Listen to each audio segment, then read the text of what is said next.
Bonjour à toutes et à tous, j'espère que vous allez bien et bienvenue. Aujourd'hui, je vous propose d'analyser l'entreprise Eiffage, donc Eiffage, entreprise spécialisée dans le BTP. Pour ce faire, je vais tout d'abord vous balayer le rapport financier de Eiffage pour 2025. Nous allons ensuite voir les fondamentaux, puis nous essayerons de déterminer à quel prix acheter Eiffage et nous terminerons par une analyse graphique pour voir un petit peu les rendements que nous pourrons avoir dans le futur. Si ce que je fais tu l'apprécies, n'hésite pas à liker, à partager les vidéos. Surtout n'hésite pas à te suivre, à t'abonner à ma chaîne. Et surtout n'hésite pas à me suivre sur les différents réseaux sociaux. Les liens se trouvent en bas de la description de la vidéo. Alors ceci étant dit, donc Eiffage, donc là je suis parti sur le rapport des résultats 2025, le rapport définitif. Donc là on va comparer en fait tout simplement les résultats de 2024 à 2025. Donc là on est en 2026, donc là c'est les résultats définitifs. Donc pour ce faire je finis ici. Donc voilà, donc ça m'a donné ce rapport financier ici qui n'est pas, donc là c'est le communiqué de presse qui n'est pas détaillé. Pour ceux qui souhaitent investir dans Eiffage, donc n'hésitez pas, surtout je vous conseille de le faire, de lire les rapports détaillés ici. Pour cette présentation, je vais me contenterai du rapport du communiqué de presse, donc c'est on va dire une synthèse du rapport financier. Ceci étant dit, donc alors comme je disais au début, Eiffage c'est un leader dans le BTP en France, hein, donc c'est le troisième groupe français dans le BTP, derrière Vinci Bouygues notamment, hein, donc l'un des quatre acteurs européens dans le secteur du BTP. Donc à la base, Eiffage a été créé en 1844, donc ça fait déjà un siècle et demi que ça existe, Eiffage, donc c'est une belle valeur. Donc 1844 ça a été créé, puis ils ont fait le groupe Eiffage avec la fusion de deux entreprises, donc Fougerolles et SAE. Et en 2025, donc ça fait pas très longtemps, ils ont intégré le CAC 40. Donc avant, ils étaient déjà cotés en bourse depuis 2007. Donc si je fais un petit point sur les dirigeants, donc c'est Benoît Roffray, donc qui est président, directeur général de FH depuis le 18 janvier 2016. Donc ça fait déjà quasiment 10 ans qu'il est PDG, donc ça c'est plutôt positif. Donc après, on peut noter notamment en termes de carrière professionnelle, donc il a fait quasiment 15 ans chez Bouygues. euh, il a travaillé chez Bouygues notamment pendant 15 ans et aussi c'est chez Sol Étanche à un moment donné. Et il a pris la direction des Eiffage en fin 2015 suite au décès brutal de l'ancien PDG. Alors, qu'est-ce qu'on peut dire sur Eiffage? Donc là, en balayant le rapport financier ici, donc on peut voir que, comme je le disais déjà, intégration du 440, donc ça c'est plutôt pas mal, hein, donc ça c'est plutôt positif, donc ça veut dire que, on va dire, Eiffage a montré que financièrement c'est une entreprise qui était forte, hein, qui était, voilà, sur lesquels on peut se baser dessus sur l'avenir avec des forts fondamentaux. Donc on va voir ça par la suite. Donc là, si je regarde un petit peu le rapport financier rapidement, donc là on peut voir que la croissance a été soutenue notamment avec une augmentation de 8% du chiffre d'affaires, donc ça c'est hyper positif, porté notamment par les travaux. Parce que Eiffage, c'est pas que le BTP, donc là il y a les concessions aussi, il y a le secteur énergétique qui revient pas mal. Et là en fait on peut dire que la plus grosse progression entre 2024 et 2025 sont dues aux travaux. Pareil, performance opérationnelle des travaux exceptionnels aux alentours des 15%, qui permet de gagner quasiment 1 milliard, hein, sur le chiffre d'affaires de Eiffage, donc ce qui représente à peu près la marge. Après, renforcement des concessions, donc là, Eiffage continue dans sa stratégie d'acquérir de nouvelles concessions et aussi un carnet de commandes très rempli en termes de travaux, ici, comme on peut le voir. Qu'est-ce qu'on peut dire sur les perspectives d'avenir? Donc les perspectives d'avenir, moi j'ai noté que en 2026, malgré une belle année 2025, donc la croissance 2026 sera un peu plus modérée que 2025. Donc il note que 2025 c'était une année quand même exceptionnelle, hein. Voilà. Nouvelles améliorations sur la rentabilité courante, notamment via l'énergie et les concessions. Et ils ont lancé un programme, il me semble, de rachat d'actions, donc ça c'est plutôt positif. Qu'est-ce qu'on peut dire? Alors moi, ce que j'ai retenu notamment sur les résultats euh, entre 2024 et 2025, donc là c'est ce qu'on est en train de regarder ici. Donc là on peut dire que alors essayer de vous retrouver ça. Il me semble que, alors, le CA, là, on le dit ici, voilà, exactement, ici. Donc là, le CA, il a augmenté de 8%, comme je disais tout à l'heure, dont notamment les travaux qui représentent la majeure partie. On peut dire aussi que la marge nette, elle a augmenté. Donc la marge nette, elle, très légèrement, mais vu qu'on a un chiffre d'affaires qui a augmenté, donc si on a une marge nette qui augmente, bah, c'est positif, hein. Donc en fait la marge elle reste constante, mais par contre la rentabilité elle augmente. Donc la dette aussi, la dette elle a baissé, et aussi on peut dire que le cash flow est en faible diminution. Donc ça c'est, on va dire entre guillemets, positif. Donc voilà un petit peu pour le rapport financier de Eiffage que j'ai balayé très rapidement. Comme je l'ai dit, si vous souhaitez investir dans Eiffage, n'hésitez pas à lire le rapport détaillé et je vous incite à le faire. Donc ceci étant dit, donc là on va aller voir un petit peu les fondamentaux. Alors je vais refresh la page. Donc on va regarder un petit peu les fondamentaux de FH sur le long terme, hein. Bon, qui d'après le rapport financier devrait être plutôt positif. Donc là ici, alors on va regarder tout d'abord le chiffre d'affaires. Donc ici, donc là on peut voir que le chiffre d'affaires est en perpétuelle augmentation. Donc ça c'est plutôt positif. Donc la petite crue en 2021, mais depuis ça, tac, tac, tac, un petit escalier, tac, tac, tac. Donc là, on a un chiffre d'affaires qui est en perpétuelle évolution. Si on regarde maintenant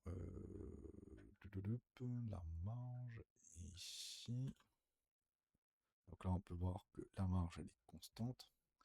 Donc là, si j'arrive à le mettre, si je mets la moyenne, hop, ici, donc la moyenne était aux alentours de 3,15, donc là on est à 3,4, allez, 3, allez 4, aux alentours de 4, on peut voir que bon, voilà, la marge elle est plutôt euh, constante, hein, avec une baisse ici, d'ailleurs on peut voir que là aussi le chiffre d'affaires a stagné un peu, donc là une baisse ici, augmentation ici, après baisse logique pour le Covid, et puis là c'est reparti, et là on maintient entre 4 et 3,5%. Donc ça c'est pareil, c'est plutôt positif. Donc là si on prend une petite calculatrice, on calcule rapidement la marge de Eiffage. 26 milliards, 12 fois 0,4. Donc là ça fait 1,05 milliard. Donc voilà. C'est alors c'est pas exceptionnel, mais comme je l'ai dit, vu que le chiffre d'affaires il augmente et que la marge reste constante, ben, en fait la rentabilité elle augmente mécaniquement. Si maintenant on regarde la dette, donc la dette elle est ici, donc là on peut voir que la dette diminue. On peut voir là ici la dette diminue. Donc là c'est plutôt une bonne chose. Donc on a un chiffre d'affaires qui augmente et une dette qui diminue. Donc là ça c'est pour moi hyper positif, hein, tout simplement. Parce qu'en fait ça montre que bah, l'entreprise a une meilleure rentabilité et que bah, elle gère tout simplement ses finances correctement. Donc voilà. Ceci étant dit, mais si on met la dette en face de la marge nette, donc là on peut voir qu'il faudrait à peu près 9 ans pour rembourser, même un peu plus, hein, 9-10 ans pour rembourser la totalité de la dette, même si elle est passée de 11 milliards à 9 milliards en quelques années, en 3 ans. Donc ça, c'est pas très positif, mais il faudrait mettre en corrélation ici le cash flow. Donc là, on a à peu près 3 milliards de cash flow, donc 3 milliards de cash flow plus 1 milliard de marge annuelle. Donc ça fait grosso modo, allez, en 4 milliards de trésorerie, en 4 milliards, donc il y a là quasiment la moitié de la dette qui est payée, donc ce qui mènerait à peu près un remboursement de dette total entre 4 et 5 ans, donc là c'est plutôt raisonnable puisqu'on met ça en relation avec le cash flow. Donc en conclusion, Eiffage, bah, entreprise plutôt saine, hein, avec une bonne comptabilité, avec un chiffre d'affaires qui augmente, avec une marge stable, une dette qui diminue, un cash flow qui augmente. Donc, en tout cas, Eiffage tend à avoir de très très bons résultats vers l'avenir si ça continue comme ceci. Donc, très bons fondamentaux, donc ça, là-dessus, il n'y a rien à dire. Maintenant, bah, en fait, là, si on regarde rapidement le graphique de FH, bah, là, on est quasiment sur les ATH. Donc là, il faudrait voir à quel prix on pourrait éventuellement essayer de se positionner sur FH pour avoir la meilleure rentabilité dans le temps. Donc là, pour ce faire, nous allons regarder, on va enlever ça, on va mettre le price earning ratio ici. Donc là, on a le price earning ratio, comme ça aussi. Donc voilà, donc price earning ratio sur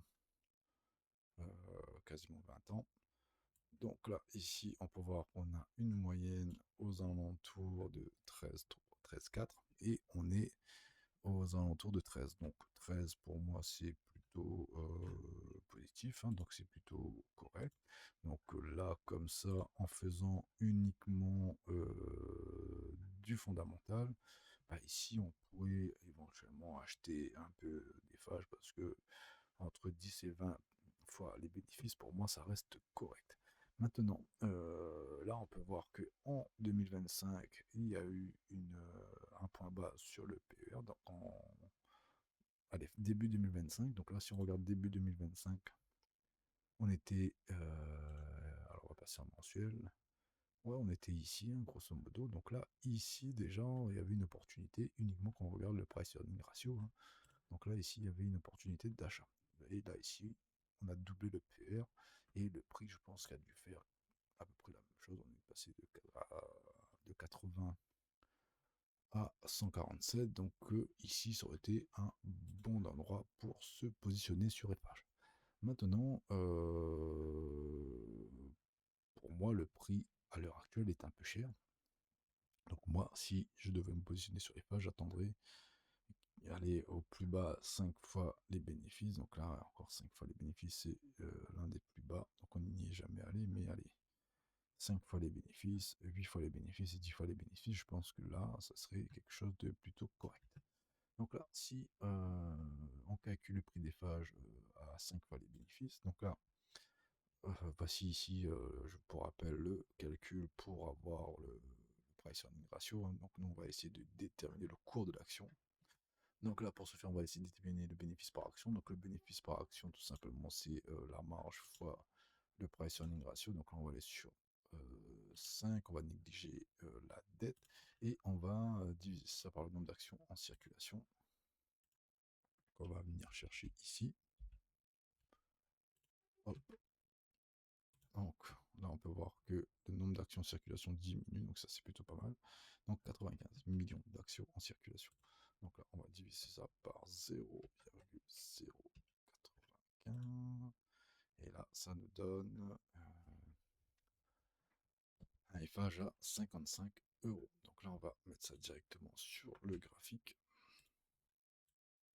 55 euros. On va prendre cet outil. Alors, 55 euros. On est sur la mèche de 2021. Ici, donc là, c'est le PE5. Hop, ici, on refait le même calcul pour un PE10, 8, pardon, divisé par 0,095 parce qu'on est en millions. Ça nous fait 88.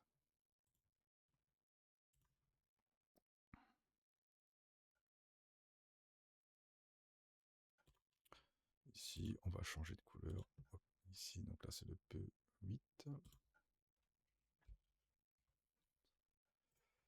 Ici, et on va calculer pour 10. Et 10, on va se rapprocher évidemment de là où on est en ce moment. Donc là, pareil, on va reprendre la marge. On va faire x10 et qu'on va diviser par le nombre d'actions en circulation. Et ça va nous faire 110 euros. Donc là, ici, 110 euros. On est ici. Donc là, c'est le PE10. Donc, comme je vous l'ai dit tout à l'heure, on est pas très loin de ça parce que en ce moment, nous sommes aux alentours de 13.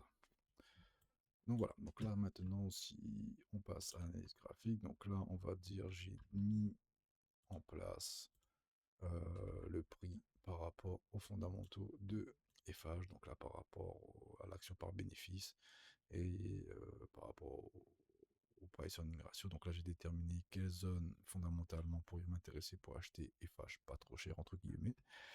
Donc là on peut voir que bah, effectivement le plus bas de 2020, Covid, donc là aux alentours des 43 euros d'euros, aux alentours des 55 euros, bah là clairement c'est une excellente zone d'achat. Donc là, ici, si un jour le prix revient ici, bah écoutez, là, faut pas hésiter une seconde au vu des fondamentaux de FA, je vous rappelle. Là, si je remets ça, voilà, comme je vous disais, c'est en augmentation, dette en baisse, cash flow qui augmente. Donc là, on va dire tous les feux sont un peu au vert. Donc là, ici, après, bon, bah là, au niveau des 88, donc là, c'était un petit peu le prix en début d'année dernière. Donc là, c'était une opportunité un peu aussi exceptionnelle ici. Et là, aujourd'hui, bah, le PE10, bah, c'est là, si on regarde techniquement, c'est dans l'imbalance annuelle qui est en train de se former à l'heure actuelle. Donc là, ici, effectivement, ça peut être une bonne zone pour essayer de jouer la continuation. Donc là, si on regarde un petit peu ça maintenant de manière graphique, donc là on peut voir que donc là on est sur le graphique annuel, donc là si on regarde un petit peu les indicateurs qu'on a, donc Fibonacci, donc le premier arrêt aux alentours des 92 euros, donc à se noter dans un coin. Donc là après si on regarde en termes Ishimoku, donc là, Ishimoku, on aurait un premier arrêt aux alentours des 95 et un deuxième arrêt aux alentours des 78. Donc là, c'est la Kijun et la Tenkan. Donc là, ici, c'est voilà, donc ici et ici. Donc là, on a pas mal de points de convergence. Maintenant, si on regarde, alors quel indicateur je pourrais regarder? Donc Bollinger, je pense que ça sert à rien. Par contre, on pourrait regarder un petit peu les volumes. Donc là, on peut voir qu'il y a beaucoup de volumes qui sont exécutés ici, là, ici. Et là, bon, il y a eu un peu de volume, mais pas énormément. Donc voilà, donc là en termes de volume, on n'est pas sur des trucs de fou. Donc là, il n'y a pas beaucoup d'investisseurs qui essaient de se placer. Moi, je pense qu'ils sont plus passés ici, clairement. Donc là, on va essayer de faire un petit volume profile, et voir un petit peu où le prix a laissé du vide. Donc là, on peut voir qu'il y a un positionnement massif aux alentours des 88. Donc là, ici, c'est là que tout le monde s'est positionné, donc aux alentours des P8, donc là, en début 2025. Et après, on peut voir qu'il y a des trous bon, à combler ici, mais voilà. Ici aussi, il y a pas mal de trous à combler, donc il est possible que le prix, à un moment donné, revient taquiner ces zones. Maintenant, en termes de technique, donc là, on peut voir qu'il y a des fair value gap annuels à combler. Donc là, on a celle-ci qui est en train de se former. Donc après, si jamais en annuel, on vient ravaler cette bougie et qu'on fait une grosse bougie rouge, elle ne sera pas validée, cette imbalance. Mais voilà, donc si ça reste comme ça peut être une zone intéressante. Donc ça correspond au PE10. Donc ça, c'est une zone voilà, plutôt pas mal pour commencer à acheter. Et aussi, bah, après, si on y revient, ben, c'est le plus bas de 2026 pour le moment et le plus bas de 2025 aux alentours des 82. Donc ça apparaît. Donc là, ici, ce qu'on peut dire, c'est que aux alentours du P8, il y a vraiment quelque chose à faire si jamais on y revient, bien sûr. Donc là, imaginons qu'on achète à P8, imaginons le prix revient ici et que on revient taquiner la TH, donc là on aurait à peu près 64%, 65% de rendement. Maintenant, si on se positionne sur un retracement de Fibonacci, hop, et qu'on va chercher un peu des extensions, donc là, si on vient, donc le 38 de notre tête aux alentours d'ici, hein. Donc là, si on va chercher les 61,8, ici on pourrait avoir un rendement du style 150% si tout se passe bien, évidemment, pour FH, si les fondamentaux restent solides, etc. etc., etc. Donc voilà, j'ai pas plus de choses à dire sur FH, j'espère que cela vous a plu, n'hésitez pas à liker et à partager la vidéo, et je vous souhaite une excellente semaine de trading, et à la semaine prochaine, ciao bye.